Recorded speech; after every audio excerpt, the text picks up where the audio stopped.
Sebelum melanjutkan, jangan lupa subscribe dulu, terima kasih. Bab 32, Masa di tempat parkir. Hailey ingin menanyai Jordan dan bertanya mengapa dia berlutut di hadapan wanita lain dan bukan dirinya. Dia ingin bertanya pada Victoria mengapa dia merebut kekasihnya. Nyonya Camden tua melotot ke arah Hailey, mengharapkan yang lebih baik darinya. Dia memerintahkan, telepon Victoria Clarke.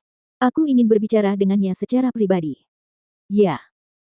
Herman buru-buru mengeluarkan telepon genggamnya dan menghubungi nomor Victoria sebelum menyerahkan telepon genggam itu kepada Nyonya tua Camden. Meskipun Nyonya Camden tua itu marah, nadanya sangat lembut. Bagaimanapun, dia sudah tua dan telah mengalami banyak hal dalam hidup ini. Masalah sepele seperti itu tidak cukup untuk membuatnya kehilangan ketenangannya. Nyonya Camden yang sudah tua berkata dengan lembut namun tetap terlihat mendominasi dan berwibawa, Nona Clarke, saya mendengar bahwa Jordan pergi ke kantor Anda dan menjadi pengawal Anda. Seandainya aku tahu kau menyukai Jordan, aku akan memberikannya padamu setengah tahun yang lalu. Namun, kemarin, Anda mengatakan akan mendukung keluarga Camden dan menghentikan semua sumber penghidupannya. Namun, Anda mengingkari janji Anda hari ini. Anda tampaknya berutang penjelasan kepada saya, bukan?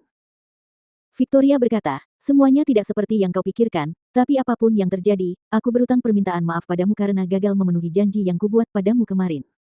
Aku minta maaf karena gagal menepatinya. Mendengar permintaan maaf Victoria yang tulus, Nyonya tua Camden merasa jauh lebih baik.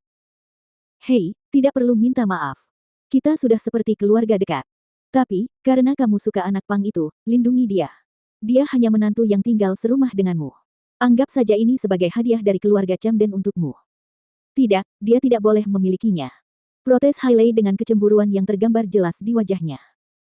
Nyonya tua Camden sangat marah, dan dia melotot ke arah Hailey sebelum segera menutup mikrofon telepon genggamnya karena takut Victoria akan mendengar Hailey.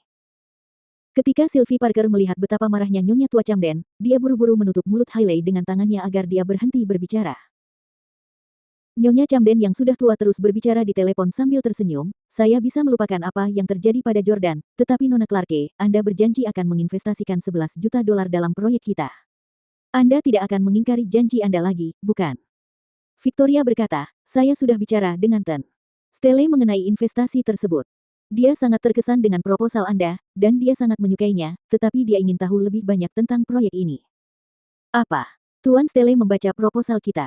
Dia juga sangat menyukainya. Nyonya tua Camden dengan bersemangat mengulangi kata-kata Victoria.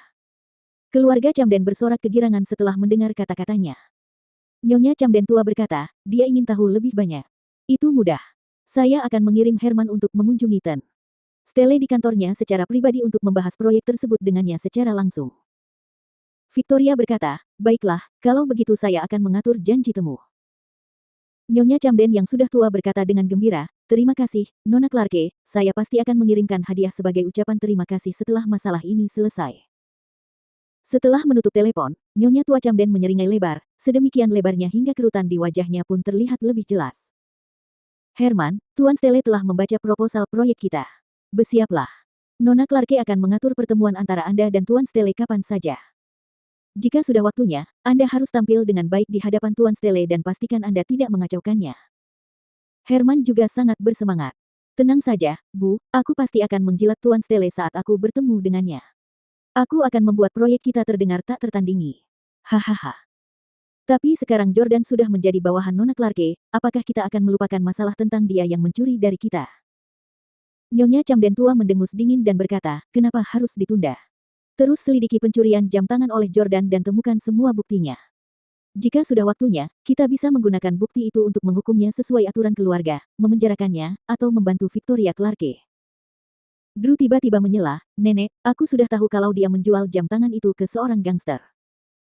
Nyonya Camden tua mengangguk puas dan berkata, bagus, carikan aku buktinya. Jordan sekarang hanyalah antek Victoria Clarke. Bahkan jika kita membalas dendam padanya, Victoria tidak akan melakukan apapun pada kita. Nyonya Camden tua lalu memandang Hailey dan orang tuanya. Dia membentak dengan marah, Herman telah mendapatkan kontrak dengan Ten Stelle untuk perusahaan kita sementara Drew telah menemukan bukti pencurian Jordan. Bagaimana dengan kalian? Apa yang telah kalian sumbangkan untuk keluarga? Kalian bertiga sama-sama tidak kompeten. Kau bahkan tidak bisa menjaga suamimu yang tinggal serumah denganmu. Kau telah menyia-nyiakan wajah cantikmu. Wajahmu itu seharusnya milik Ele. Nyonya Camden yang sudah tua selalu bersikap bias terhadap Herman dan anak-anaknya. Sekarang, dia bahkan terang-terangan mengkritik Hailey di depan semua orang.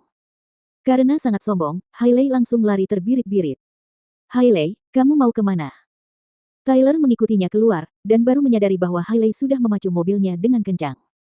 Selain itu, dia tampak sangat agresif seolah-olah akan membunuh seseorang. Jordan Stelle, dasar bajingan, kau benar-benar mempermalukan keluarga kita. Jadi kali ini, aku akan memberimu pelajaran yang bagus. Hailey segera tiba di S Corporation dengan Audinya. Karena keluarga Camden sedang dalam pembicaraan kerja sama dengan S Corporation, Hailey mempunyai nomor telepon Ashley, sekretaris Victoria. Di mana Jordan dan Victoria Clarke? Hailey bertanya, sambil duduk di mobilnya di tempat parkir bawah tanah. Ashley menjawab, mereka baru saja turun ke bawah dan menuju tempat parkir. Nona Camden, mengapa Anda mencari mereka? Hailey menutup telepon sebelum Ashley selesai berbicara. Ia lalu keluar dari mobilnya dan melihat sekeliling. Memang, dia segera melihat seorang pria dan seorang wanita berbicara dan tertawa sambil berjalan menuju Porsche Panamera merah. Itu Jordan dan Victoria.